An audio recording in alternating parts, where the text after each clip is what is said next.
From the University of North Dakota in Grand Forks, this is Studio One. Hi everyone, and welcome to Studio One. I'm Morgan Goulding. And I'm Kari Strandberg. Today on the show, entrepreneurs play a vital role in the growth of the U.S. economy, but many people don't have the experience or means to take their business to the next level.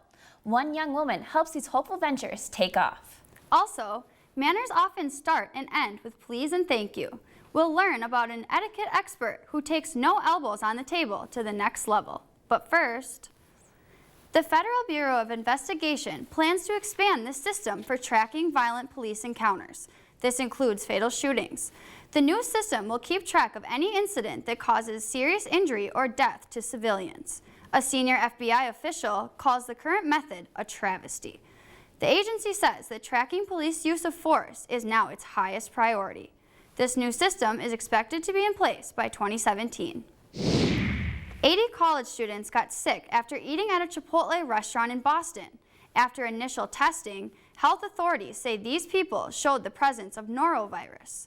The CDC says that norovirus causes 20 million cases of illness in the U.S. each year. The news comes amid an E. coli breakout linked to Chipotle restaurants in at least 9 states since October.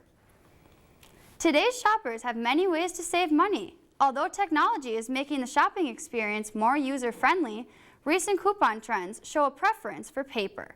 Many shopping centers now offer both electronic and paper coupons.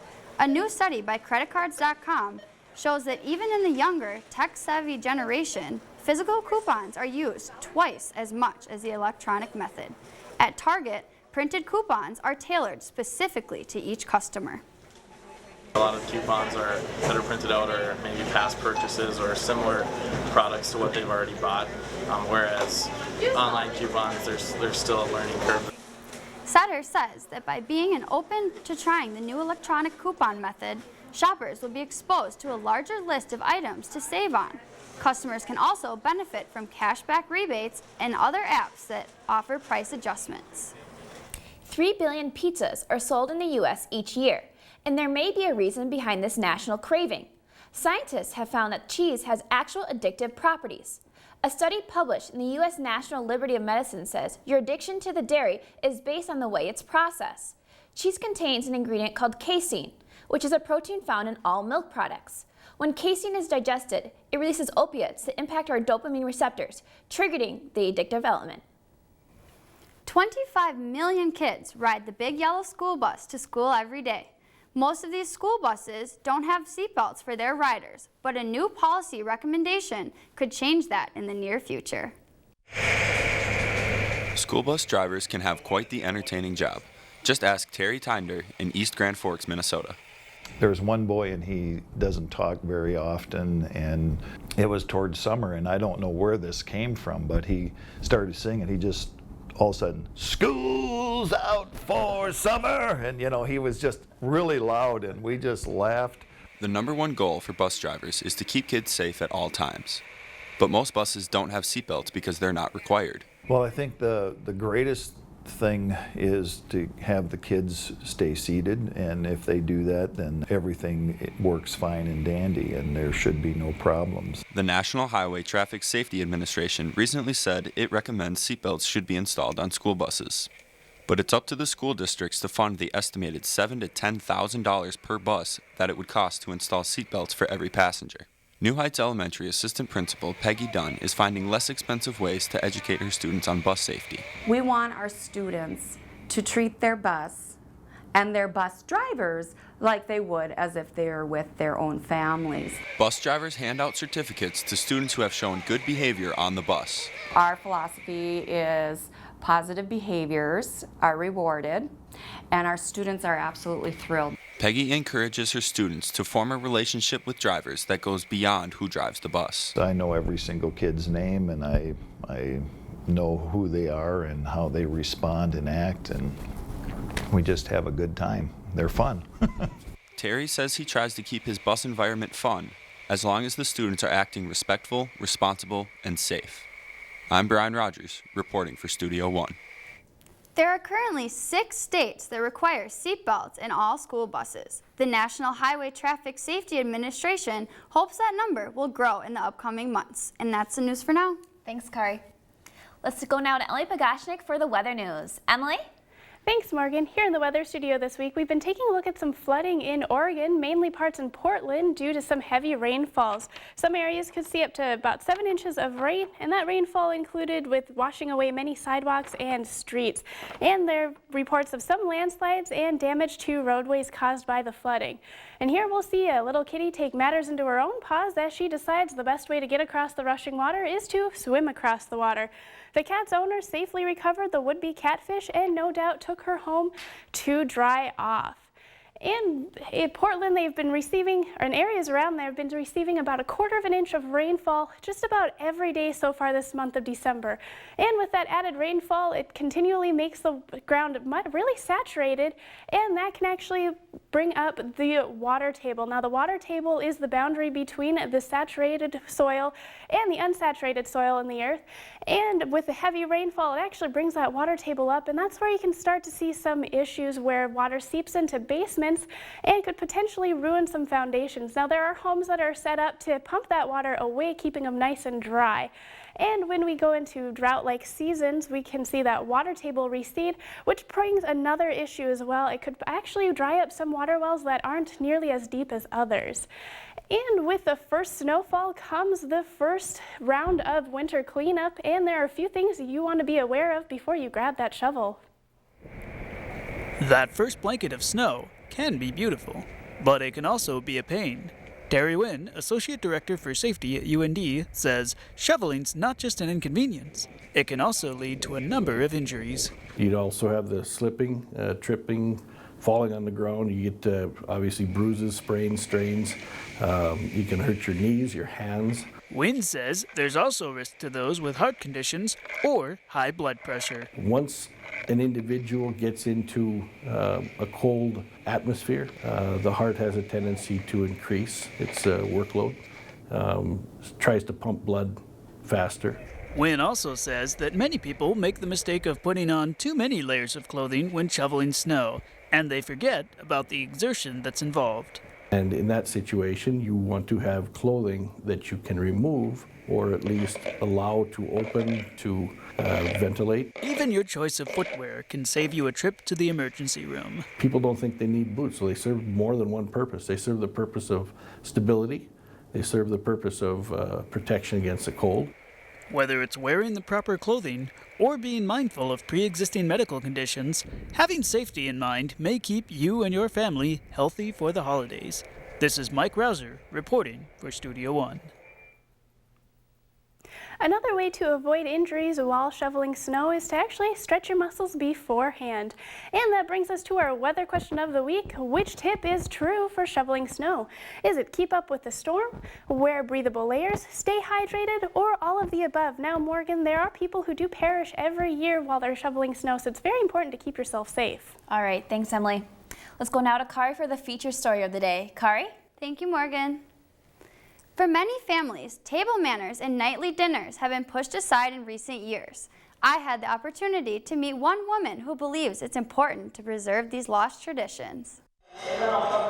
May Marie Blackmore has a love for being polite and having good manners. She believes that the way people carry themselves speaks volumes. If you're going into the professional world, you should be able to act the right way. May Marie is an authority on the subject. She was the senior editor of a book titled Pardon Me, Your Manners Are Showing, and hosted the inaugural UND etiquette dinner in the 1980s. I know that May Marie comes back every year and she has a passion for etiquette. It's part of what she has done for her lifetime. At the age of 90, she still drives to the event by herself to see the students that come to learn their manners. I feel good because the people that come to this are special people.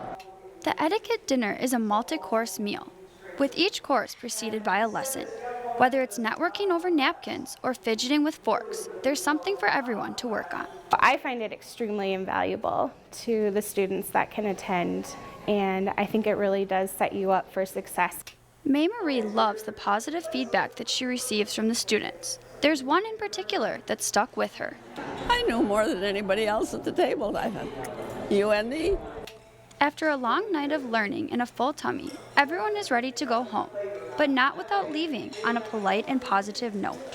Be good to yourself. You too. May Marie had the pleasure of sitting at a table with college students. She commented that she got to catch a few of their mistakes.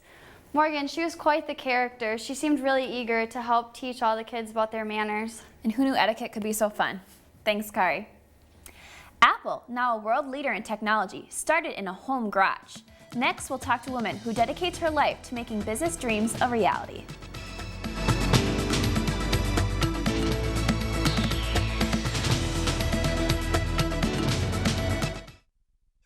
Closed captioning for Studio One is underwritten in part by NDAD, helping others to help themselves.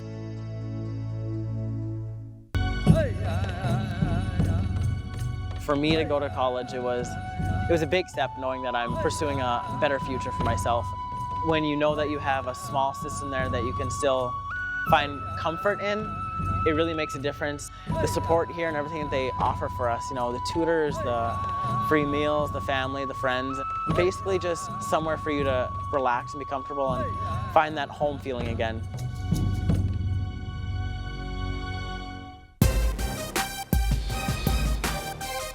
Yeah, okay, science meets imagination. Life changed by innovation. They're the future of our nation. Engineers the occupation.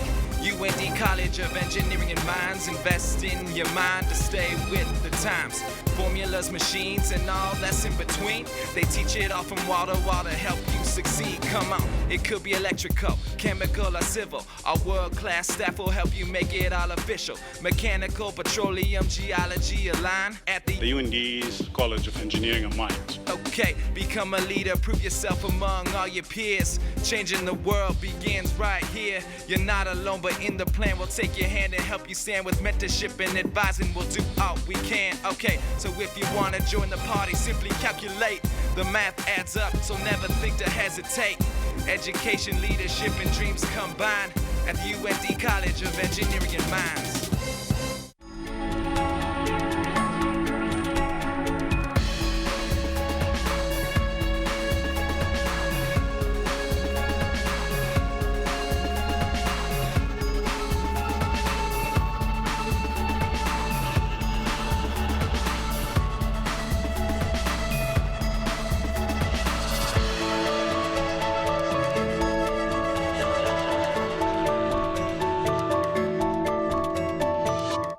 Closed captioning for Studio One is supported in part by the Listen Center, enriching the lives of people who have intellectual disabilities with choices in community recreation.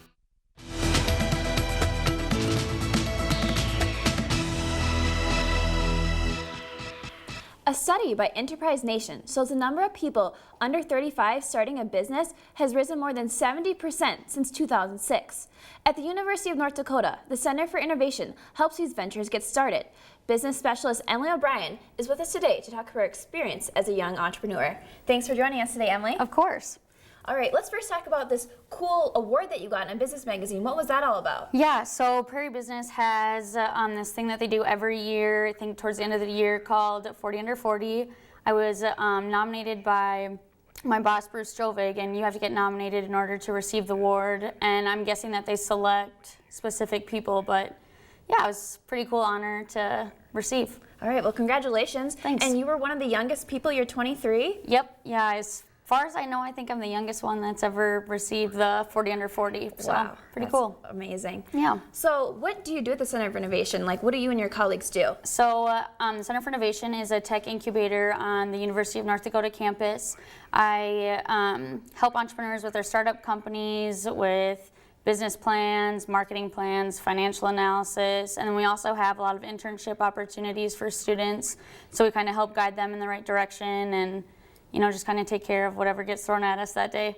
All right. So why do you think it's important to have a resource like this on a college campus? Oh, it's huge. It's amazing for students to know that there's other opportunities out there. No matter what your field is, you can kind of study whatever you want to, whether you're doing accounting. You don't have to follow the corporate route. You can start your own it just provides more opportunities for students and kind of what they want to do with their future. All right. And so I know you've helped people a lot older than you get their business starting. What's it like being so much younger, helping these people that could be even 60 years old? It is totally different. I learn from them, they're learning from me. I think one of my oldest clients was about 83, and so we're just kind of going over what his plan was. He had never done a business plan before, but he has started all these ventures. His main focus is sewer engineering, which I don't really know too much about, but I definitely could help with understanding, you know, where he was trying to go and make him think about things a little bit more critically, because he's so focused on the sewer part of everything, where I can help with more of the business aspect.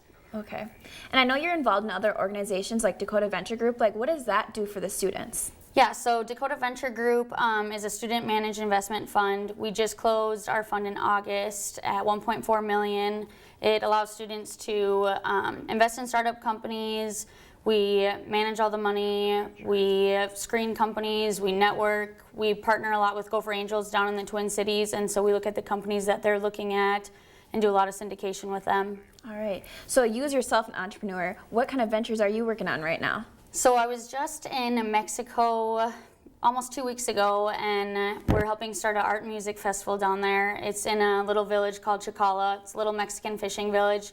We're trying to raise money right now for the local children to send them to school for music and art education. It's a lot of fun because, you know, being from the U.S., I think we're really fortunate, and going to a little village where it's so underdeveloped. You know, technology is not a main thing. Lights aren't normal. You know, it was really kind of humbling to be down there and see what they do. And fishing is a really big thing down there, so that's how a lot of them get by. But it was awesome. I'm excited. We're gonna do the festival in March. All right. That sounds like a great cause.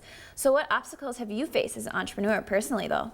I think it's, you know what you know, and you don't know what you don't know, and I love not knowing certain things because it challenges me to, like, okay, how am I going to figure this out? Who do I need to talk to that's going to know things that I don't know, that can help me grow as a professional? And it's been, you know, it's a lot of fun to do challenging things, because after doing the same thing for a while, you're kind of like, okay, so what's next? What's on to the next thing? And I mean, doing things from Norwegian waffles to boutique hotels to sewer plumbing to a music festival in a different country. I mean, it's kind of been all over the board, so it's fun. All right. So what is next for your future? What do you hope to accomplish in, like, your entrepreneur career? Gosh, I have no idea.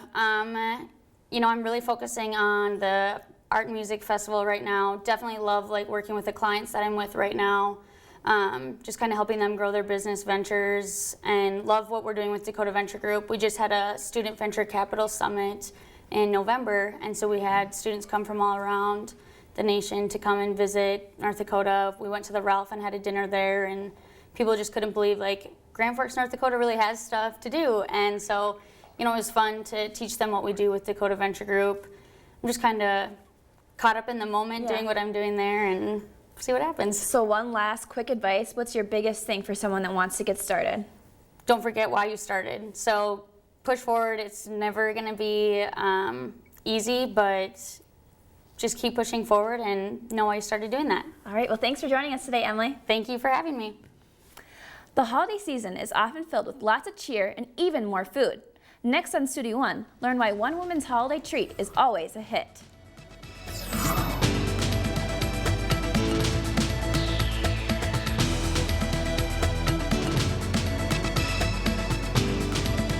Studio One closed captioning is underwritten in part by Options, your disability information source.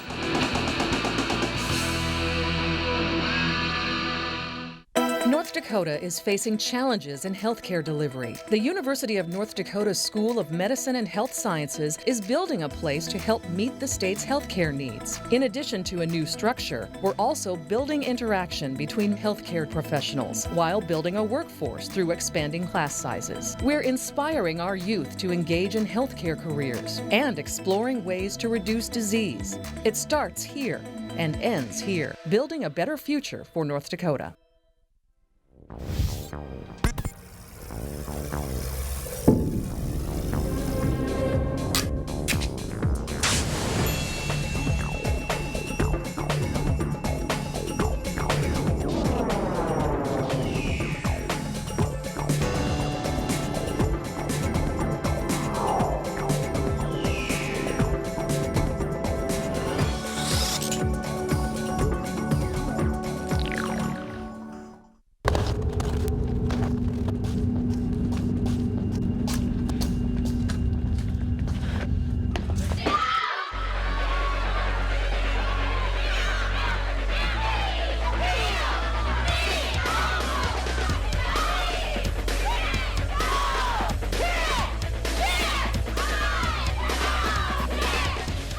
it's not the size of the woman in the fight. It's the size of the fight in the woman.